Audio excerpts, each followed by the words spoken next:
Bag को वापस पीछे मुड़ाकर ढुला देते हैं, जिससे कि उसका बैग स्टार्ट हो जाता है। गो अपनी बैग भगाकर उस दूसरे बैग वाले का पीछा कर रहा था, लेकिन ओवर स्पीडिंग की वजह से पुलिस भी उन दोनों के पीछे पड़ जाती है। दूसरा बैग सवार तो वहाँ से भाग जाता है, लेकिन पुलिस से बचने के चक्कर में गो के बाइक का एक्सीडेंट हो जाता है, जिसके बाद पुलिस उन दोनों को पकड़कर पुलिस स्टेशन लेकर चली जाती है। फिर जब ऑफिसर गो की मॉम को बुलाते हैं तो वो थप्पड़ मारकर गो को नीचे गिरा देती है। गो की मॉम गो और पिल दोनों को डांटती है और कहती है कि कल तुम्हारा टेस्ट है और आज तुम दोनों पढ़ाई के बजाय रात को मोटरसाइकिल पर कहाँ घूम रहे थे। पिल सारा इल्जाम अपने दोस्त गो पर डाल देता है। मॉम कहती है आज के बाद तुम सारा टाइम घर पर रहोगे और बस पढ़ाई करोगे, जिस पर गो अपनी मॉम से कहता है कि बस अब बहुत हो गया, मैं अब स्कूल नहीं जाने वाला। ये सुनकर मॉम उसे फिर से एक थप्पड़ मारती है और वो नीचे गिर जाता है। मॉम कभी वॉलीबॉल प्लेयर हुआ करती थी, इसीलिए उनके थप्पड़ में बहुत ताकत था। नेक्स्ट मॉर्निंग गो अपने दोस्त पिल से कहता है कि अब पानी सर से ऊपर चला गया है, मैं घर छोड़कर जा रहा हूँ, जिस पर पिल उसे कहता है कि अब जब हम पढ़ाई नहीं करेंगे तो हमें कोई जॉब ढूंढ लेनी चाहिए।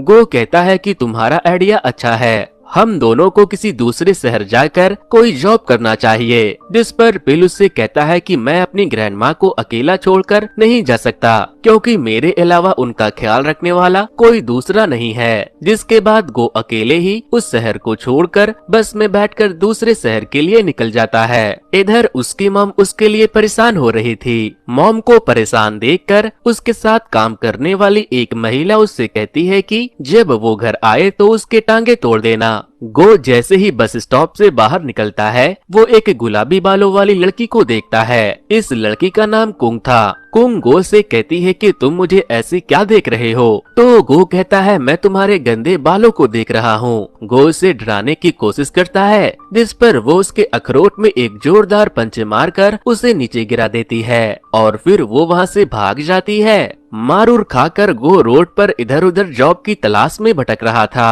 तभी उसे एक रेस्टोरेंट दिखाई देता है। वो वहाँ खाना खाने चला जाता है। गो रेस्टोरेंट में बैठकर खाना खा रहा था। तभी रेस्टोरेंट का ओनर उससे पूछता है कि क्या तुम अपने घर से भागकर यहाँ आए हो? जिस पर गो उससे पूछता है कि आपको कैसे पता? तो वो उससे कहते हैं कि तुम तो शकल से ही स्कूल में पढ़ने वाले बच्चे लगते हो। इधर हम उस पिंक के बालों वाली लड़की कुंग को देखते हैं। कुंग भी अपने घर से भागी हुई लड़की थी। वो एक गवर्नमेंट रेस्ट हाउस में रुकी हुई थी। तभी दो लड़कियां उसके पास आती है और उससे कहती है कि ये जगह तुम्हारे लिए ठीक नहीं है, क्या तुम हमारे साथ रेंट पर रूम लेकर रूम शेयर करना चाहोगी? रात हो गई थी, इसीलिए गो भी एक गवर्नमेंट रेस्ट हाउस में सोने के लिए चला जाता है। अगली सुबह गो वापस से उसी रेस्टोरेंट में जाता है जहाँ कल वो खाना खाने गया था। रेस्टोरेंट के बाहर डिलीवरी बॉय के जॉब का नोटिस लगा हुआ था, इसीलिए वो रेस्टोरेंट के अंदर जाकर रेस्टोरेंट के मालिक से कहता है कि क्या मैं यहाँ पर काम कर सकता हूँ? पहले तो रेस्टोरेंट के ओनर उसे कहते हैं कि तुम्हें स्कूल जाना चाहिए, लेकिन जब गो उनसे कहता है कि मैंने स्कूल छोड़ दिया है और अब मुझे काम की जरूरत है, तो वो उन्हें जॉब पर रख लेते हैं। रेस्टोरेंट का ओनर उसे जॉब के साथ साथ एकोमोडेशन भी प्रोवाइड करते हैं। इधर हम गो के दोस्त पिल को देखते हैं। वो डोंग नाम के एक आदमी के पास जॉब के लिए जाता है। डोंग ग्लोबल फाइनेंशियल नाम के एक प्राइवेट बैंक में वसूली का काम करता था, इसीलिए वो पिल को भी अपने साथ लोन वसूली के काम में रख लेता है। अब जब गो ने रेस्टोरेंट में काम करना शुरू कर दिया था, तो इसीलिए वो रेस्टोरेंट के शेफ से मिलने जाता है। गो उससे हेलो कहता है तो वो उसे घूरने लगता है। शेफ का नाम सियोक था। सियोक गो से पूछता है कि तुम स्कूल जाने की उम्र में यहाँ क्या कर रहे हो? तो वो कहता है कि स्कूल में सीखने के लिए कुछ भी नहीं है। सियोक गो से कहता है कि बच्चे घर जाओ, जिस पर गो उससे कहता है कि बच्चा मैं नहीं तुम हो। ये सुनकर सियोक बहुत गुस्सा हो जाता है और उसे एक जोरदार थप्पड़ मारता है। थप्पड़ पड़ते ही गो बेहोश हो गया था, इसीलिए सियोक उसे अपने कंधे पर उठाकर बॉस के घर लेकर चला जाता है, जहां बॉस के साथ साथ सारे एम्प्लॉय भी रहते थे। मार खाकर गो को नींद बहुत अच्छी आती है, जहां सपने में वो अपनी माँ के साथ बीच पर नूडल्स खा रहा था। लेकिन तभी गो की आँख खुलती है तो वो सियोक को खुली आँख से सोते हुए देखकर डर जाता है। अगली सुबह गो डिलीवरी देने के लिए खाना पैक बैक करता है। सियोक गो को मारते हुए उसे डिलीवरी का एड्रेस देता है, जिससे गो बहुत इरिटेट होता है और कहता है बचकाने हरकतें करना बंद करो, छोटे बच्चे हो क्या। और फिर गो भी सियोक को चिढ़ाकर वहाँ से भाग जाता है। इधर गो की मॉम अभी भी उसे लेकर परेशान थी, क्योंकि उन्हें पता नहीं था कि वो कहाँ गया है। यहाँ पर गो की माँ के साथ काम करने वाली लेडी उसे कहती है कि तुम खाना अच्छा बना लेती हो, तुम्हें खुद का कोई आउटलेट शुरू करना चाहिए। मॉम कहती है मेरे पास इतने पैसे आएंगे कहाँ से, जिस पर वो उससे कहती है कि मैं किसी को जानती हूँ जो तुम्हें पैसे उधार दे सकता है। अब हम देखते हैं कि सियोक शराब के साथ टीवी देख रहा था। तभी टीवी पर सियोक के फेवरेट पॉप आर्टिस्ट का गाना बजने लगता है, जिसे देखने के बाद सियोक भी उठ खड़ा होता है और नाचने लगता है। सियोक के इस हरकत से गो उसे बहुत इरिटेट होता है और उसे मारने की कोशिश करता है, लेकिन तभी सियोक उसे एक पंच मारता है तो वो नीचे गिर जाता है। इधर कुंग गवर्नमेंट रेस्ट हाउस में मिली उन लड़कियों के साथ शिफ्ट हो चुकी थी। कुंग की रूमीज उससे कहती है कि हम लोग डेट पर जा रहे हैं, तुम भी हमारे साथ चलो, लेकिन कुंग उनके साथ जाने से मना कर देती है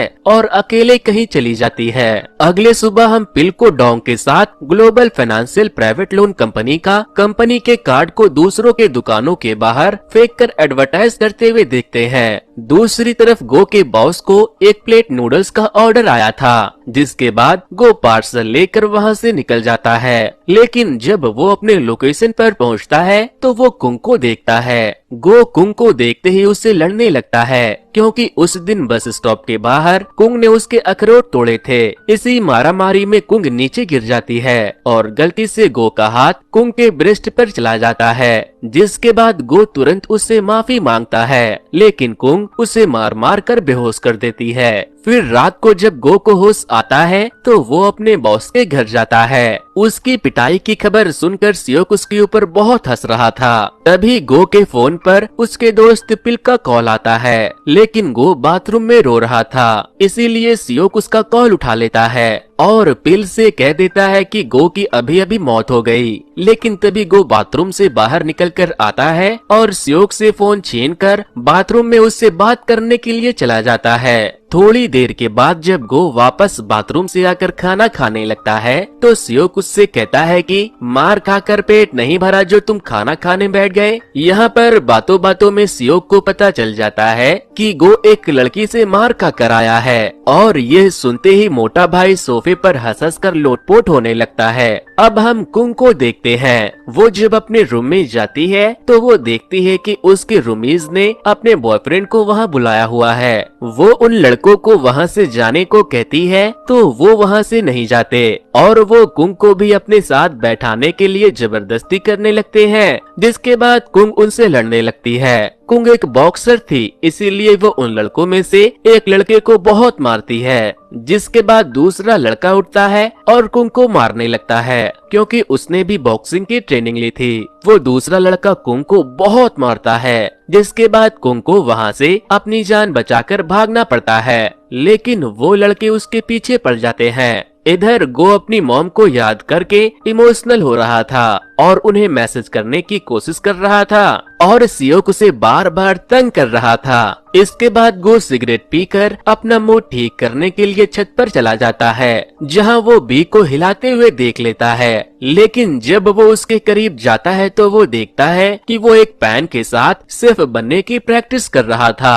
तभी सियोक भी वहां आ जाता है। इधर वो बदमाश लड़के अभी भी कुंग का पीछा कर रहे थे। कुंग भागते भागते गो के रेस्तरां की तरफ आ गई थी। तभी गो की नजर जब कुंग के ऊपर पड़ती है तो वो उससे बदला लेने के लिए उसके पीछे भागने लगता है। लेकिन जब गो कुछ लोगों को जबरदस्ती कुंग को कार में ले जाते हुए देखता है तो वो कुंग को बचाने की कोशिश करने लगता है। वो लोग गो को भी मारने लगते हैं और गो मदद के लिए सियोक को वहाँ बुलाने लगता है, लेकिन सियोक वहाँ नहीं जाता और डर के मारे छत पर ही छुप जाता है। लेकिन तभी बी वहाँ आ जाता है और पैन वाली रेत उन बदमाश लड़कों के ऊपर फेंकने के बजाय गलती से गो के ऊपर फेंक देता है, जिसके बाद गो चिल्लाने लगता है। उसके चिल्लाने की आवाज से आसपास के सारे लोग उठ जाते हैं और उन्हें देखने लगते हैं, जिसके बाद वो दोनों बदमाश कुंग को छोड़कर वहां से भाग जाते हैं, क्योंकि अब बहुत से लोगों ने उन्हें देख लिया था और कोई भी पुलिस को उनके खिलाफ गवाही दे सकता था। फिर जब कुंग वहाँ से जाने लगती है तो गो उसे अपना जूता दे देता है, क्योंकि घर से भागते वक्त उसने अपना जूता घर पर ही छोड़ दिया था। अगली सुबह गो पार्सल लेकर निकल जाता है और अपने सभी रेगुलर कस्टमर को खाना देने के बाद वो कुंग के लिए भी खाना लेकर जाता है। कुंग गो को उसके शू वापस कर देती है और उसे खाने के पैसे देने लगती है, लेकिन वो पैसे नहीं लेता और वहाँ से वापस रेस्टोरेंट चला जाता है। आज गो की रेस्टोरेंट में काम करते हुए 1 महीने पूरे हो गए थे, इसीलिए उसके बॉस उसे सैलरी देते हैं, जिसके बाद गो सबको पार्टी देता है, क्योंकि ये उसके लाइफ का पहला सैलरी था। वो लोग एक बार में ड्रिंक करने के लिए जाते हैं, जहाँ मोटा भाई बड़े मजे से खाना खा रहा था। गो के बॉस उससे कहते हैं कि तुम्हें एक बार अपनी मॉम से जाकर मिल लेना चाहिए, जिस पर वो कहता है कि नहीं, मैं नहीं जाऊंगा। सियोक कहता है ठीक है मत जाओ, लेकिन जब तुम्हारी माँ मर जाए तब तुम उनके फ्यूनरल वाले दिन जाना और उसके सारे प्रॉपर्टी ले लेना। सियोक की बातें सुनकर गो को बहुत गुस्सा आता है। वो सियोक को माँ बहन की गालियाँ देने लगता है, जिसके बाद सियोक उसे एक जोरदार पंच मारता है तो वो बहुत दूर जाकर गिरता है। इधर हम डोंग और पिल को देखते हैं। वो लोन वसूली करने के लिए एक आदमी के पीछे पड़ा था। वो आदमी भागते भागते सीढ़ी पर आ जाता है और जब उसे और आगे भागने का मौका नहीं मिलता तो वो सीढ़ियों से नीचे कूद जाता है और फिर डोंग उसे जाकर पकड़कर उससे पैसे वसूल करता है। अगली सुबह गो अपनी माँ से मिलने उनके आउटलेट पर पहुँचता है और उनसे पूछता है कि आपके इस आउटलेट को शुरू करने के लिए पैसे कहाँ से आए। मॉम बहुत गुस्सा थी। वो गो को मारने के लिए आगे बढ़ती है तो वो मॉम को बताता है कि आप ही कहती थी ना मैं अपने जिंदगी में कुछ नहीं कर सकता। अब मैं एक चाइनीज रेस्टोरेंट में काम करता हूँ, मैं वही खाता हूँ और वही सोता हूँ। मॉम कहती है तुम घर वापस आ जाओ और पढ़ाई करो, पढ़ लिख कर तुम्हें अच्छी जॉब मिल जाएगी। जिस पर वो कहता है कि मैं पढ़ना नहीं चाहता, आप मेरे पीछे बस अपना वक्त और पैसा बर्बाद कर रही हो। गो ये भी कहता है कि मैं नहीं था तो आपने अपनी खुद की आउटलेट भी खोल ली, आप मेरे बिना बहुत अच्छा कर सकती हो। इसके बाद गो अपने सैलरी का पूरा पैसा अपने मॉम को देकर वहाँ से चला जाता है। उसके जाने के बाद गो की मॉम के शॉप पर एक आदमी आता है और उसे बताता है कि ये जगह गवर्नमेंट की है, हम बहुत जल्द इस जगह को तोड़ देंगे। फिर जब वो वापस से रेस्टोरेंट पहुंचता है तो वो अपने रेस्टोरेंट में कुंग को वहाँ बैठकर नूडल्स खाते हुए देखता है। इसके बाद गो पार्सल लेकर निकल जाता है। रास्ते में एक कार बार बार उसे साइड से टक्कर मारने की कोशिश कर रही थी और इसी कोशिश में गो एक साइन बोर्ड से जाकर टकरा जाता है। इसके बाद जब वो रेस्टोरेंट जाता है तो उसे पता चलता है कि कुंग भी अब उसी रेस्टोरेंट में काम करने वाली है। बॉस कुंग से कहते हैं कि तुम ऊपर का कमरा ले लो, वो मेरी बेटी का कमरा है। जिस पर गो बॉस से पूछते हैं कि आपकी बेटी कहाँ रहती है, मैंने तो उसे आज तक कभी नहीं देखा। ये सुनकर बॉस थोड़ा अनकंफर्टेबल फील करने लगते हैं और वहाँ से उठकर चले जाते हैं। कुंग के आने की खुशी में आज मोटा भाई सबको कैरियोके बार लेकर जाता है, जहाँ वो खूब गाना वाना गाते हैं। लेकिन जब वो लोग वहाँ से वापस आ रहे थे तो गो बार के बाहर उसी कार को देखता है जिसने सुबह उसका एक्सीडेंट करवाया था। गो उस कार के ड्राइवर को बाहर निकालता है तो वो देखता है कि ये उन्हीं दोनों लड़कों में से एक है जिसने उस दिन कुंग को किडनैप करने की कोशिश की थी। वो बदमाश लड़का कार से निकलकर गो को मारने लगता है और गो को मार खाते देख सियोक बहुत हंस रहा था। जिसके बाद सियोक को हंसते देख वो बदमाश लड़का सियोक के पास भी चला जाता है। जिसके बाद सियोक उसके आंखों में स्नैक्स का मसाला लगाकर वहाँ से भाग जाता है। उसके वहाँ से भागने के बाद कुंग भी उसे एक लात मारती है और फिर लगे हाथ बहादुर गो भी उसे मारकर वहाँ से भाग जाता है। चारों भागकर रेस्टोरेंट चले जाते हैं, लेकिन थोड़ी देर के बाद वो बदमाश अपने दूसरे साथी के साथ वहाँ पहुँच जाता है और कुंग और गो दोनों को मारने लगता है। इसी मारामारी में बॉस की बेटी की अस्थियां नीचे गिर जाती है। जिसके बाद सियोक वहाँ आता है और उन दोनों बदमाश लड़कों को खूब मारता है और उन दोनों को उठाकर रेस्टोरेंट से बाहर फेंक देता है। तभी वहाँ पुलिस भी आ जाती है और उन दोनों बदमाश को पकड़कर ले जाती है। उन बदमाश लड़कों के जाने के बाद सारे लोग रेस्टोरेंट में गिरी पड़ी चीजें उठाने लगते हैं और उसे ठीक करने लगते हैं। अब हम बॉस को देखते हैं। वो अपनी बेटी के कमरे में जाकर उसे याद करने लगते हैं। यहाँ पर वो उस दिन को भी याद करते हैं जब वो अपनी बेटी के मरने के बाद सुसाइड करने वाले थे